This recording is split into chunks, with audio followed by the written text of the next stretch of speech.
There are moments in your life that arrive disguised as something ordinary. They are wrapped in the mundane paper of a Tuesday evening or the quiet hum of a refrigerator in a silent apartment. You don't recognize them as tectonic plates shifting beneath the surface of your world. You only feel the ground tremble long after the moment has passed, when you look back from the wreckage or the transformed landscape and realize that was it. That was the instant the entire geography of your heart was redrawn. For me, that moment smelled like rain-soaked cotton and the faint, citrusy notes of Leo's shampoo. It felt like the impossible weight of his head in my lap. He had come into the apartment like a storm front, silent and heavy. I was on the couch, where I usually was, editing photos on my laptop. The city outside was a watercolor blur of wet asphalt and bleeding neon, a typical autumn night that had seeped through the window panes and into the marrow of the building. I heard his key in the lock, the familiar, clumsy jangle, but the sound that followed was wrong. There was no cheerful, booming, "Jules, I'm home." There was no thud of a gym bag dropped by the door, no immediate raid of the refrigerator. There was only the soft click of the lock, and then a profound, listening silence. I looked up from my screen, my fingers frozen over the trackpad. He was standing in the archway between the small entryway and the living room, a silhouette carved out of the dim light from the hallway. His shoulders were slumped, his posture a question mark of defeat. I didn't say anything. In the decade we had known each other, first as unlikely college roommates and now as inseparable post-grad constants, I had learned the architecture of his silences. There was the comfortable, easy silence of shared space. There was the focused silence of him working on a complex piece of code, his brow furrowed in concentration. And then there was this, the silence of a structure on the verge of collapse. It was dense, brittle, and dangerous. To speak into it felt like tapping a pane of fractured glass. So I just watched him, my heart beginning a slow, heavy drum against my ribs, a rhythm of pending doom. He was still wearing his work coat, a dark peacoat that was dappled with rain. Droplets clung to his dark hair, catching the low light from my lamp like tiny, fallen stars. He looked utterly, devastatingly lost. He moved, finally, but not toward his room, not toward the kitchen. He moved toward me. His steps were slow, shuffling, the sound of his expensive work shoes scuffing against the hardwood floor. I closed my laptop and set it aside, my entire being coiled into a state of high alert. My mind raced through a Rolodex of potential catastrophes. A layoff at his high-pressure consulting job, a fight with one of our friends, bad news from his family back home. But when he stopped in front of the couch, his face came into the soft circle of lamplight, and I saw it wasn't a specific disaster. It was a general erosion. His face, usually so animated and alive, a canvas for broad smiles and easy laughter, was hollowed out. His eyes, a warm and brilliant hazel, were dull, clouded over like sea glass. He looked like a man who had been walking for 100 miles against a relentless wind. And then he did the thing that shattered all the unspoken rules. The carefully constructed, meticulously maintained framework of our friendship, my friendship, at least, crumbled into dust in a single, silent motion. He didn't speak. He didn't ask. He simply sank down onto the floor in front of me, turned, and laid his head in my lap. The world stopped. My breath caught in my throat, a sharp, painful hitch. The contact was electric, a jolt that went through the worn denim of my jeans and straight into my skin, my nerves, my soul. His hair was damp and cool against my thighs. I could feel the heat radiating from his scalp, the solid, undeniable reality of his skull resting on me. It was the most terrifying and most beautiful weight I had ever known. My hands, which had been resting on my knees, were now trapped in this new, impossible reality.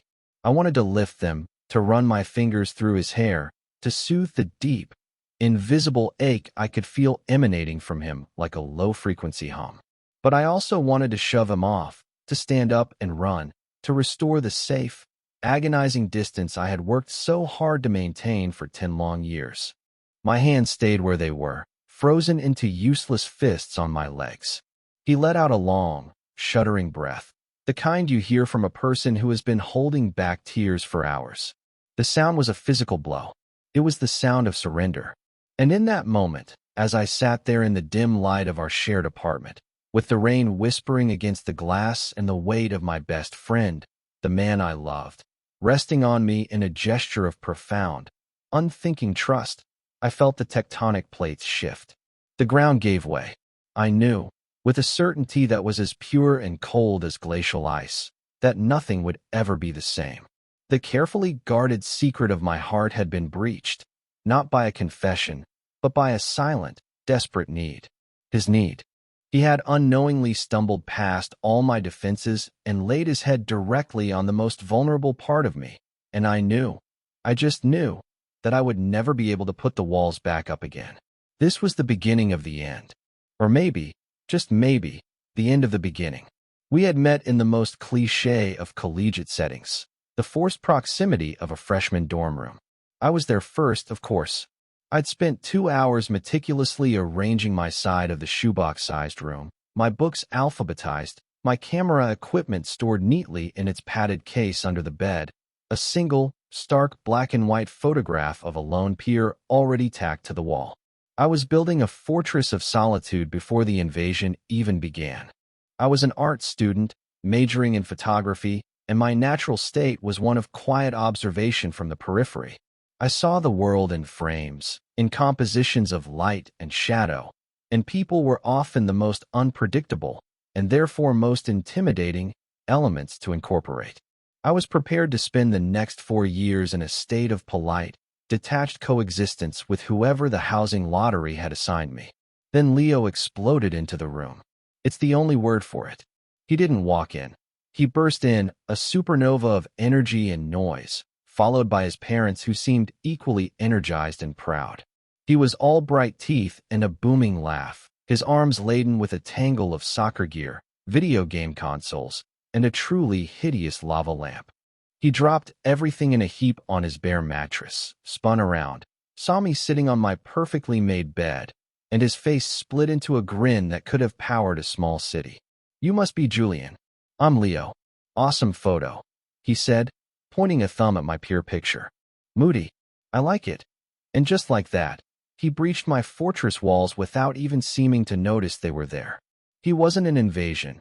He was a weather system, a sudden, brilliant patch of sunshine that made my carefully cultivated shadows seem a little less comfortable. On paper, we made no sense. He was the star forward on the university's soccer team, a jock in the most classical sense, majoring in computer science because it was practical and he was good at it. His life was a whirlwind of practices, games, team dinners, and parties.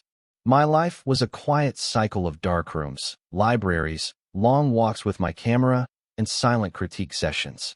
He navigated the world with an effortless, charismatic confidence, collecting friends like other people collected loose change. I treated every new social interaction like a delicate negotiation, terrified of saying the wrong thing, of taking up too much space. He was loud, I was quiet. He was kinetic, I was still. Yet, from that first day, a strange and powerful symbiosis began to form. He would come back from a grueling practice, smelling of sweat and grass, and collapse on his perpetually unmade bed, talking for an hour straight about the drills, the coach, the dynamics of the team. I would sit and listen, offering little more than a quiet hum of acknowledgement, but he didn't need a conversational partner. He needed an anchor. He needed a quiet space to unload the noise of his day. In return, he dragged me, gently but persistently, out of my shell. He'd show up at my end-of-semester gallery shows, bringing a pack of his teammates who would stare, bewildered but impressed, at my photographs of empty landscapes and stark architectural details. He'd declare my work genius in a voice loud enough for the department head to hear, his pride in me so genuine and uncomplicated that it made my cheeks burn. He taught me how to exist in a room full of people without feeling the need to apologize for my presence. I, in turn, gave him a place where he didn't have to perform. With me, he wasn't the star athlete or the life of the party. He was just Leo, a guy who sometimes got overwhelmed by pressure and who had a surprising love for old, black and white films. The moment I knew I was in trouble, the moment the comfortable lines of friendship began to blur into something sharper and more painful for me, came during the winter of our sophomore year. He'd been sick with a nasty flu for a week, confined to his bed, and his usual vibrant energy had been replaced by a pale, miserable lethargy. One afternoon, I came back from class to find him asleep, tangled in his sheets, his face flushed with fever. The room was dim, the late afternoon sun casting long, dusty shadows. I was about to retreat to the library to give him some peace when he mumbled my name in his sleep. It was just a whisper, "Jules," a soft, questioning sound. It wasn't a call for help, just an utterance, a name that had surfaced from the deep, unguarded waters of his subconscious. And my heart, my stupid, traitorous heart, did a complete, breathtaking somersault. It was a physical sensation, a lurch in my chest that left me breathless.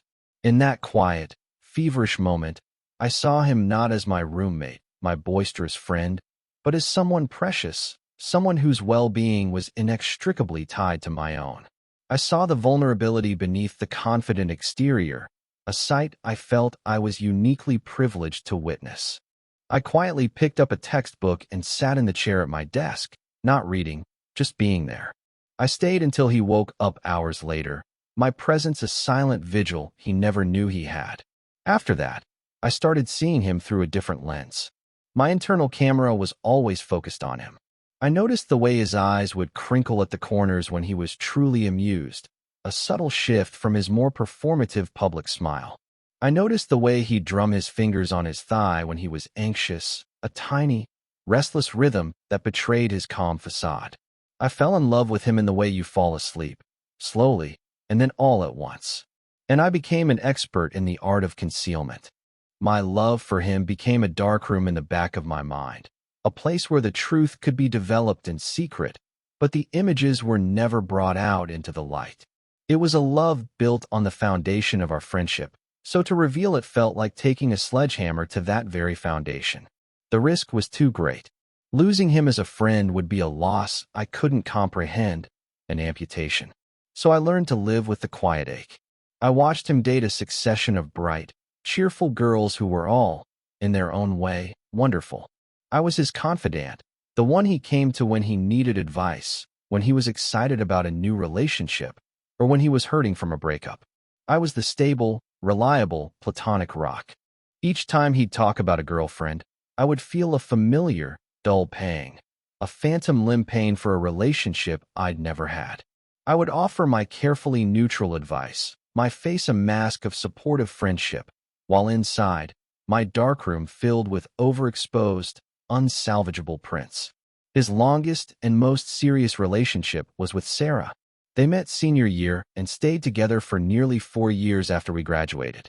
Sarah was lovely, smart, funny kind. She understood the strange, deep bond Leo and I had and never seemed threatened by it. She'd laugh and call me Leo's other wife, and we'd all share takeout on the couch in the apartment Leo and I had moved into together after college. I liked her genuinely, and I hated the way I liked her because it made my own secret feel even more treacherous. I was the best man at a wedding that hadn't happened yet. I was the supportive best friend, the third wheel, the permanent fixture. I had perfected my role. I had convinced myself that this was enough, that having him in my life in this capacity was better than not having him at all.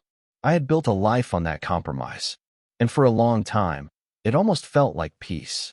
It was a carefully balanced ecosystem, a fragile peace treaty I had signed with my own heart. But all treaties eventually come to an end. The catalyst was, as it so often is, a heartbreak. But it wasn't mine. It was Leo's. His relationship with Sarah didn't end with a bang, but with a slow, painful fizzle that was almost worse. There was no dramatic fight, no single act of betrayal. It was a death by 1,000 paper cuts, a gradual drifting apart that they were both powerless to stop. He told me about it one evening, perched on the arm of the sofa while I pretended to be engrossed in a book. His voice was flat, devoid of its usual warmth. I think it's over, Jules," he'd said, staring at a fixed point on the opposite wall. "We just don't want the same things anymore. Or maybe we just don't want each other. The final conversation had been painfully adult, full of mutual respect and quiet sadness. They were letting each other go with a kindness that made the grief sharper. In the weeks that followed, Leo became a ghost in our apartment. The vibrant, life-of-the-party energy that had defined him for as long as I'd known him was just gone. It was like someone had unplugged him from his power source.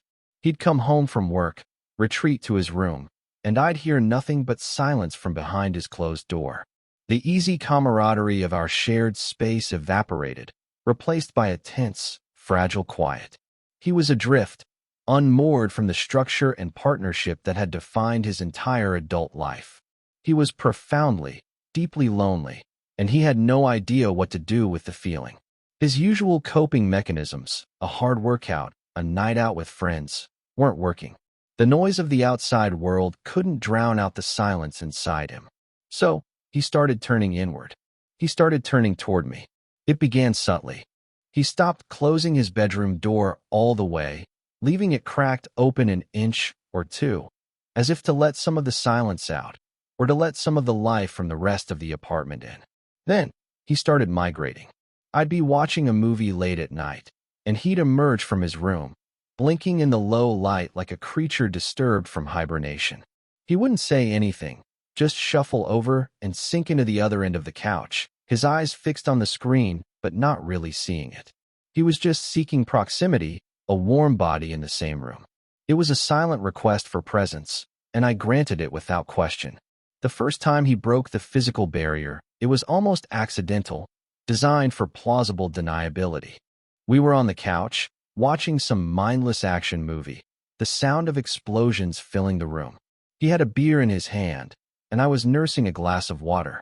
He had been quiet for almost an hour when he shifted, leaning his head back against the sofa cushions with a sigh.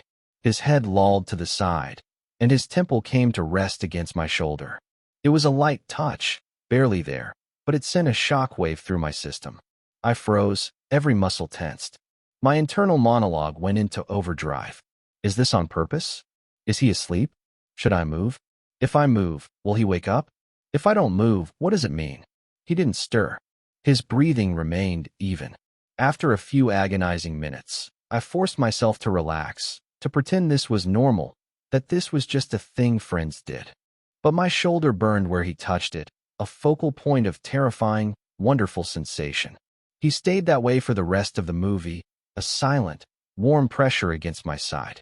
When the credits rolled, he stirred and pulled away, blinking. Whoa, must have dozed off, he mumbled, stretching.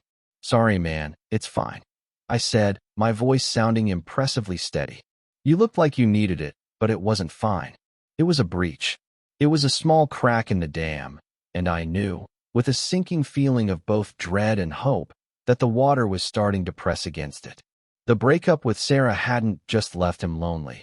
It had left him hungry for a kind of comfort he'd always outsourced.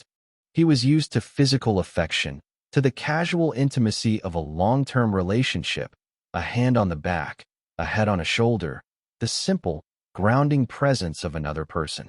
And now, in its absence, he was unconsciously, instinctively seeking it from the only other constant in his life. He was seeking it from me. He didn't know what he was doing. He didn't understand the loaded history behind every touch, every moment of proximity. To him, it was just comfort. To me, it was a slow, agonizing, beautiful torture. The shift had happened. The landscape was changing, and he was the one redrawing the map, completely unaware of the new territory he was charting. That first accidental touch on the couch became the blueprint for a new ritual, a silent language of need and comfort that began to define our evenings. It started with him dozing off against my shoulder more frequently. The pretense of it being an accident wore thinner with each occurrence, until it was just a thing that happened. We'd be watching TV, and at some point, his head would find its way to my shoulder, and we would sit like that for hours, the only sound the movie and the soft cadence of his breathing. I became a connoisseur of the subtle variations in this ritual. Sometimes the touch was light, hesitant, as if he were testing the waters. Other times, it was a heavy, exhausted slump, a complete surrender to gravity and fatigue. Each time, My body would initially lock up in a panic of overanalysis, my heart hammering against my ribs. But slowly, painstakingly, I trained myself to accept it. I taught my muscles to remain soft, my breathing to stay even. I learned to inhabit this new, ambiguous space without flinching, to offer the solid, unmoving comfort he was clearly seeking without ever acknowledging the screaming chaos it created inside me. The ritual escalated. One night, after a particularly brutal week at his firm, he didn't just lean on my shoulder. He stretched out on the couch, his long legs dangling off one end, and laid his head not on my shoulder, but in my lap. It was the moment from that first night, the one that had felt like the earth splitting open. But now it was happening again and again. It became a pattern. He would come home, shed the armor of his day, and collapse, finding his solace in the cradle of my lap. I would sit there, ramrod straight, my laptop open but forgotten, my entire consciousness focused on the warmth seeping through my jeans, the smell of his hair, the incredible intimacy of the gesture. My hands were always the biggest problem. They felt like enormous, clumsy liabilities. I wanted so desperately to touch him, to card my fingers through his hair, to rest a hand on his back. The impulse was a physical ache, a magnetic pull that I had to fight with every ounce of my self-control. So my hands would lie uselessly in my own lap, clenched into fists or resting awkwardly on the cushions beside me, trembling with the effort of their own stillness. He never acknowledged it. The next morning, it was as if nothing had happened. He'd be back to being Leo, making coffee, talking about work, complaining about the gym. The night's intimacy was sealed in a pocket of unspoken agreement, a shared dream we never discussed upon waking. This plausible deniability was his shield, but it was my prison. It allowed me to have this impossible closeness with him, but it also reinforced the idea that it meant nothing, that it was a one-sided transaction where he received comfort and I was simply a convenient, human-shaped pillow. I was a utility, a piece of furniture. It was a thought that was both deeply comforting and profoundly humiliating. The couch became too small for our burgeoning, unspoken needs. The ritual evolved again. It happened on a Friday night. We had ordered pizza and were watching an old film noir, one of my favorites that he'd grown to appreciate. He was stretched out, his head in its usual place in my lap, but he was restless, shifting every few minutes. "This couch is trying to cripple me," he finally muttered into my thigh. He sat up, rubbing the back of his neck. "I'm exhausted, but I don't want to go to my room. Feels like a cave in there." He looked at me, his eyes tired but clear. "Is it weird if I just crash in your bed? We can finish the movie in there. It's way more comfortable." My heart stopped. It just ceased to beat for a solid second. My room, my bed, my sanctuary, the place where I was most myself, most alone with my thoughts of him. The idea was both terrifying and electrifying. This was a new level of intimacy, a deliberate choice, not an accidental slide into closeness. The pretense was still there, comfort, the movie, but it was a much flimsier veil. Sure," I managed, my voice a croak. "Yeah, that's fine." So we migrated to my bedroom. My room was like an extension of my mind, neat, ordered, and full of my work.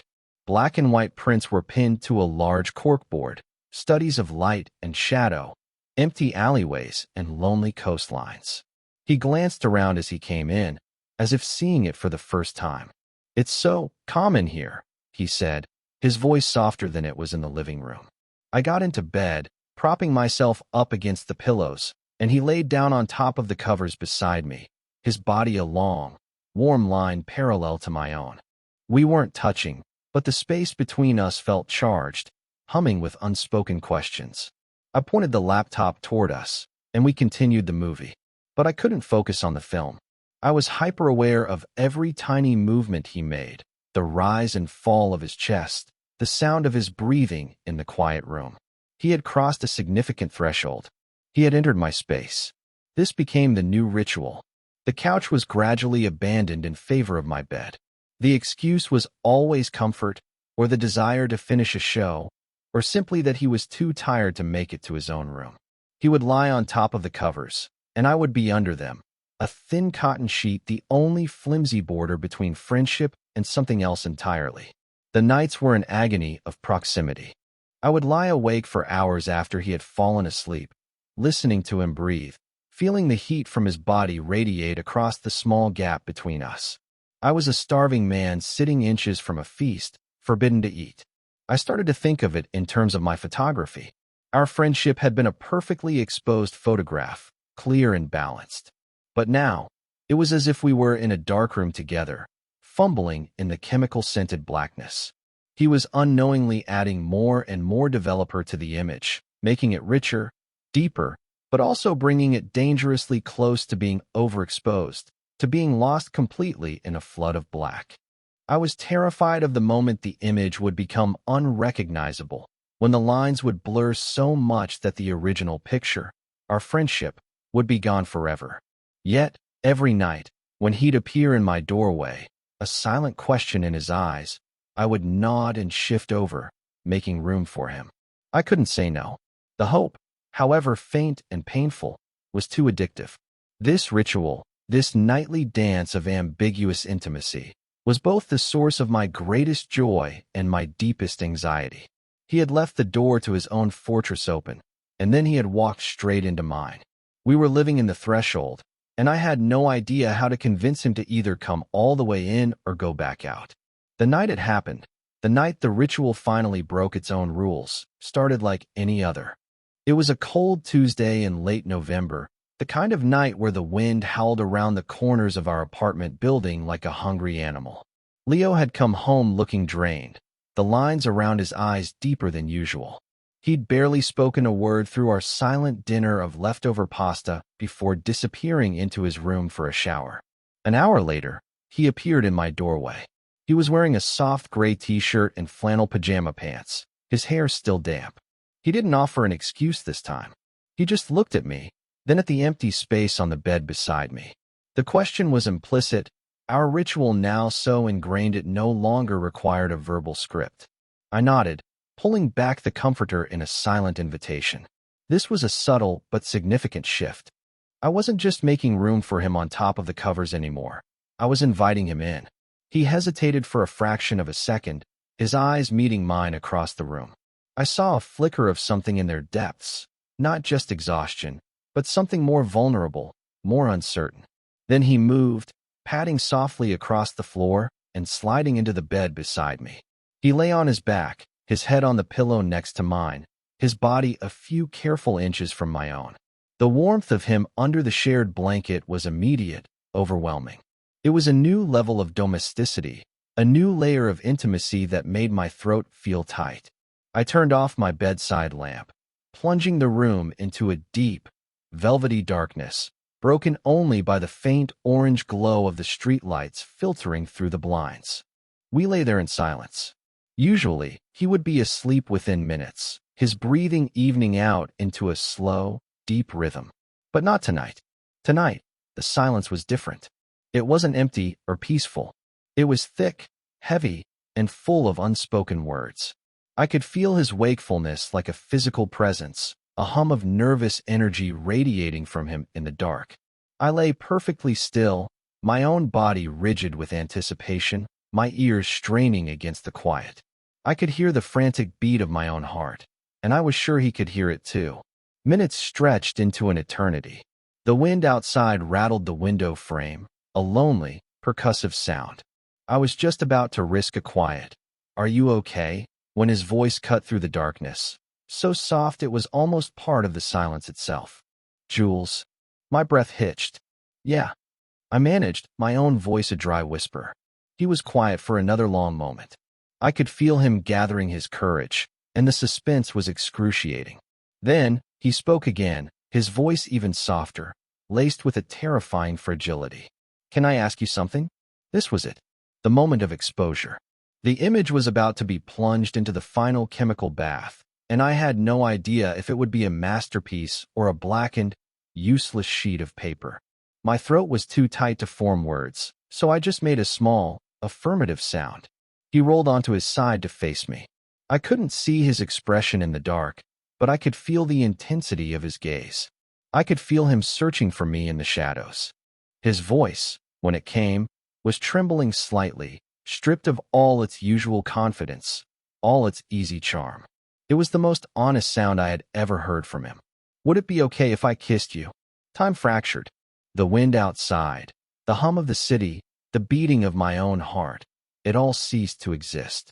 There was only his question, hanging in the space between us, a fragile, impossible bridge built out of 6 devastating words. It wasn't a proposition. It wasn't a move. It was a plea. It was a confession of a confusion so deep he could only articulate it as a question.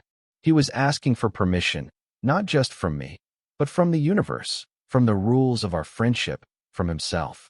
He was asking me to tell him it was all right to feel what he was feeling. I couldn't speak. The words I had imagined saying for a decade, yes, 1,000 times yes, were trapped behind a wall of shock and overwhelming, terrifying relief. My entire being was screaming the answer, but my voice was gone. So I did the only thing I could. I mirrored his movement, turning onto my side to face him. The space between us was now charged with a new, explicit meaning. I lifted a hand, the one that had been frozen in inaction for so many nights, and gently, tentatively, laid it on his arm. And then I nodded, a small, single, decisive dip of my chin in the darkness. It was all the answer he needed. He moved slowly, cautiously, closing the final inches between us. I felt his breath, warm and sweet, ghost across my lips a second before his mouth met mine. The kiss was nothing like I had ever imagined. It wasn't passionate or demanding. It was tentative. It was soft. It was a question. His lips were hesitant against mine, a gentle pressure that asked more than it took. It was a kiss of unbelievable tenderness, of profound vulnerability. In that single, feather-light touch, I could feel all of his confusion, his loneliness, his fear, and underneath it all, a fragile, burgeoning hope. I responded with equal gentleness, my own lips parting slightly in a silent answer. Yes, it's okay. Me too. The kiss lasted only a few seconds, but it contained a decade of unspoken feeling. When he pulled back, his forehead came to rest against mine. We breathed the same air, our exhalations mingling in the tiny space between our faces. The ritual was broken. The line had been crossed. And in the beautiful, terrifying, honest silence that followed, a new world was beginning. The morning broke gray and unforgiving, the pale light filtering through the blinds feeling less like a dawn and more like an interrogation. I woke slowly, surfacing from a dreamless, heavy sleep, my body still humming with the memory of the night before. For a disorienting moment, I felt a profound sense of peace. Then, I registered the cold emptiness of the space beside me. My eyes snapped open. Leo was gone. The indentation of his head was still on the pillow, a faint, ghostly presence, but the warmth was already fading. A deep, cold dread began to seep into my bones, chasing away the fragile hope of the previous night. I sat up, listening. The apartment was silent. Not the comfortable, lived-in silence of a shared morning, but the sterile, empty silence of a vacuum. I got out of bed, my movements stiff, and walked into the living room. A single coffee mug was in the sink, rinsed clean. A note was on the counter, scrawled in his familiar, messy handwriting. Hey, had to go in early for a meeting. See you tonight. The cheerful, breezy tone of it was a slap in the face. It was a performance of normalcy so blatant it was practically screaming with avoidance. He was running. He had built that impossible, beautiful bridge in the dark, and in the harsh light of day, he had turned and fled back to the safety of his own side, leaving me standing alone in the middle. The hope that had bloomed in my chest overnight wilted, its petals turning to ash. I had been a fool. It had been a mistake, a moment of weakness for him, born of loneliness and grief, that I had catastrophically misinterpreted as something more. The kiss hadn't been a beginning. It had been a final, desperate symptom of his confusion, and now he was ashamed. The next few days were some of the longest of my life. The apartment, once my sanctuary, became a landscape of excruciating tension. Leo was a phantom. He adhered to the schedule on his note, leaving before I woke up and coming home long after I had given up waiting and retreated to my room. When our paths did cross, in a brief kitchen encounter or a passing in the hallway, he was painfully, excruciatingly polite. "Hey man," he'd say, his eyes darting everywhere but my face. "How was your day?" The questions were hollow, rote, the conversation of strangers in an elevator. He was building a wall between us, brick by painful brick of casual, meaningless chatter. The warm, ambiguous intimacy of our ritual was gone, replaced by a cold, formal distance that was 1,000 times more painful than the longing I had lived with for years. At least before, I had his friendship. Now, I had nothing. The silence in the apartment was no longer about comfort or collapse. It was the silence of a tomb. I felt myself shrinking. The quiet observer in me, the one who had always found a strange power in my stillness, now felt powerless. I had allowed myself to hope, and the whiplash of its removal left me raw and disoriented. I replayed the kiss over and over in my mind, analyzing it like one of my own photographs, searching for a flaw in my interpretation. Had I imagined the tenderness? The vulnerability? Had I projected my own decade of longing onto a simple, misguided gesture? The pain of his withdrawal was sharp, but underneath it was a growing frustration. I was hurt, yes, but I was also angry. Angry at his cowardice, at his refusal to grant me the basic decency of an honest conversation. He had asked a question, a life-altering question, and he was refusing to hear the answer or to deal with the consequences. He had made me vulnerable, only to punish me for it. After nearly a week of this silent, cold war, I couldn't take it anymore. The fear of losing him was still there, a cold knot in my stomach, but it was being overtaken by a desperate need for clarity, for truth. I couldn't live in this limbo, this ghost-filled space he had created. I needed the wound to be either cleaned or cauterized. That evening, I didn't retreat to my room. I waited. I sat on the couch in the dark, the same spot where this all began, and I waited. He came in just after 11, moving quietly, clearly hoping I was already asleep. The moment he saw my silhouette in the darkness, he froze. "Jules, you're still up," his voice was wary. I didn't turn on a light. I wanted the cover of darkness, the same confessional atmosphere of the night of the kiss. "We need to talk, Leo." My voice was quiet, but it held a firmness that surprised even me. He let out a sigh, a sound of pure exhaustion. He ran a hand through his hair, a gesture I knew meant he felt cornered. "Look, man, I'm really tired." "No," I said, cutting him off. "It wasn't a negotiation. We're talking. Now." He relented, slumping into the armchair opposite the couch, keeping a careful distance. For a long moment, he just stared at the floor. Finally, he spoke, his voice low and strained. "Jules, about the other night. I'm sorry. I was messed up. The breakup with Sarah, work. I wasn't thinking straight. It was a mistake. It didn't mean anything." There it was. The knife. The exact words I had been dreading, delivered with the clumsy brutality of a man trying to protect himself at any cost. Each word was a deliberate attempt to invalidate what had happened, to erase it, to reduce a moment of profound connection to a drunken, meaningless error. And it hurt. It hurt more than I could have possibly imagined. A hot, searing wave of pain washed over me. But through the pain, a strange clarity emerged. His denial was so desperate, so transparently false, that it wasn't just an insult. It was a confession of his own terror.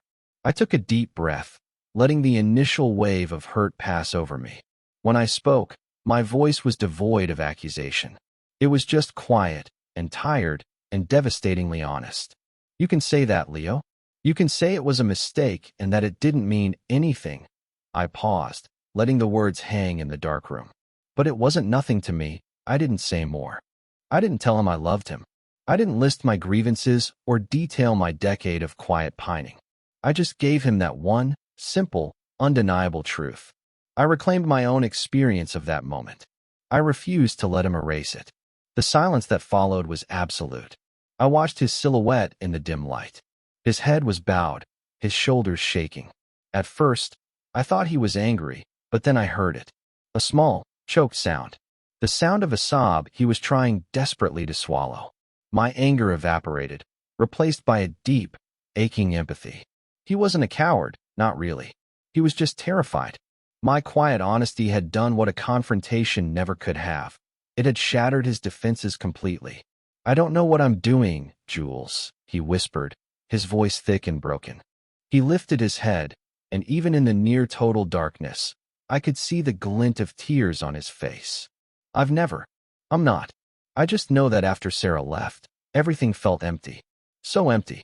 And the only time it didn't was when I was here. With you. And it started to feel necessary. Being near you.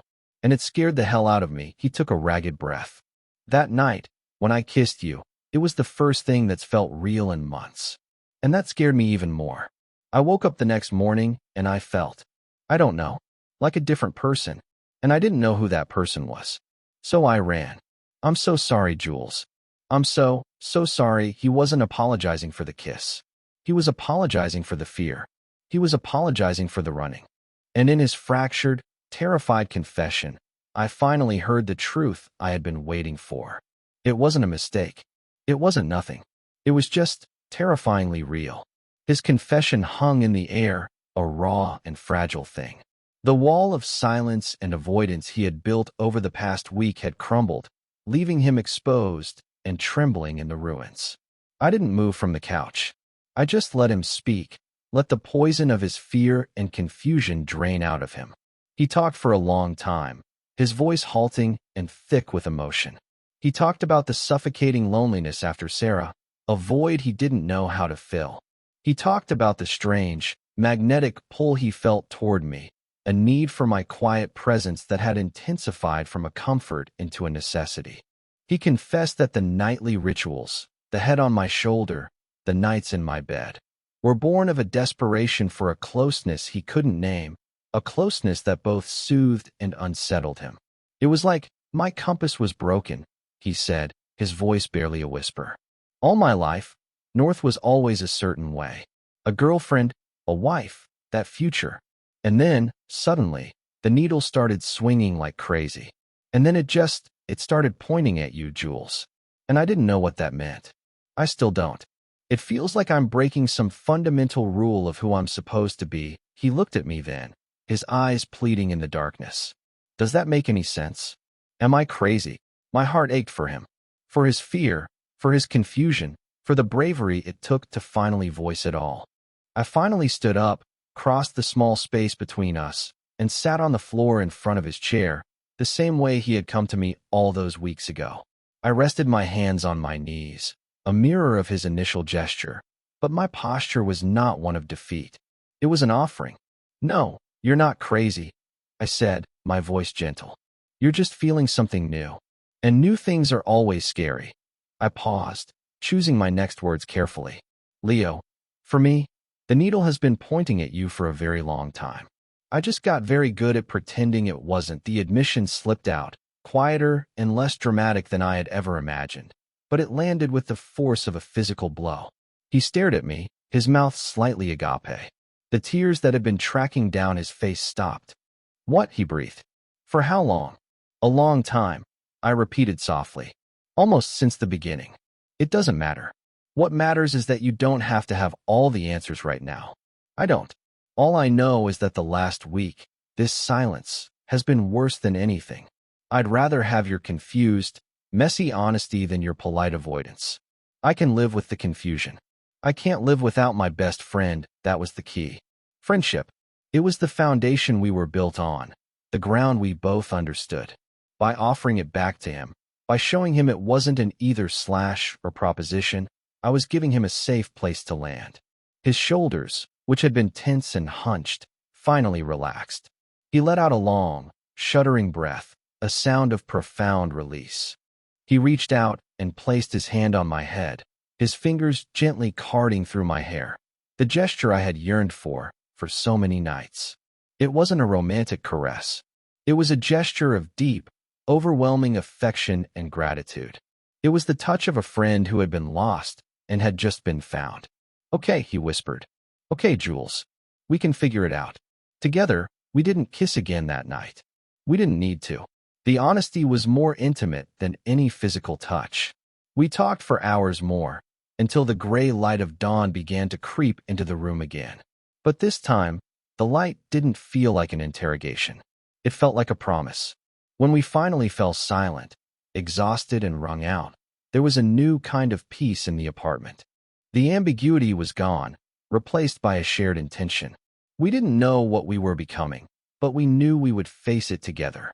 The next morning, I woke up on the couch, a crick in my neck, to the smell of coffee. Leo was in the kitchen, moving with a quiet purposefulness. He glanced over at me and gave me a small, tentative smile. It wasn't his usual bright, performative grin. It was softer, more genuine, and it reached all the way to his tired eyes. "Morning," he said. I made coffee. It was such a simple, domestic act, but it felt monumental. It was the beginning of our new normal. The awkwardness of the past week was gone, but it wasn't replaced by a sudden, sweeping romance.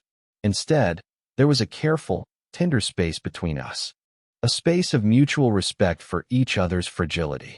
We drank our coffee in a comfortable silence, the kind we hadn't shared in what felt like a lifetime. We took it slow, incredibly slow. We were learning a new language, translating a decade of platonic history into a new romantic grammar. It happened in small, quiet moments. A few days later, we were on the couch, our old territory, and he reached over and took my hand. He just held it, his thumb stroking gently over my knuckles as we watched a movie. There was no pretense, no plausible deniability. It was a simple, declarative sentence. "I want to be close to you." My heart, which had spent so long in a state of panicked alert, finally settled into a calm, steady rhythm.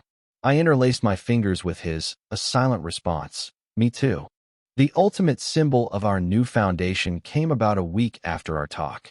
I was in my room, reading, when he appeared in the doorway.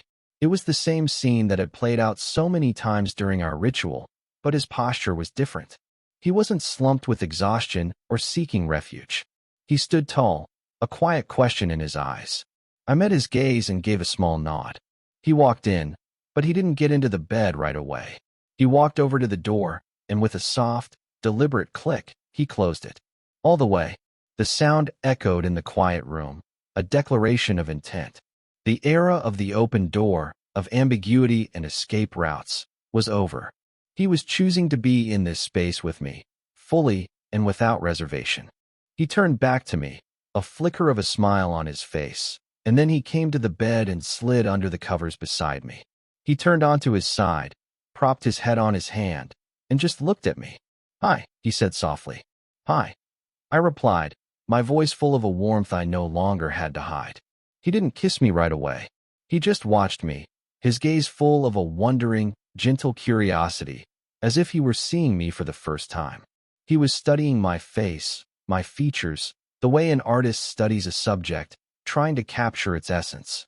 It was a profound role reversal. For years, I had been the observer, the one who saw the hidden, vulnerable parts of him. Now he was seeing me, truly seeing me, and in his eyes, I saw not confusion or fear, but a quiet, dawning recognition. A homecoming.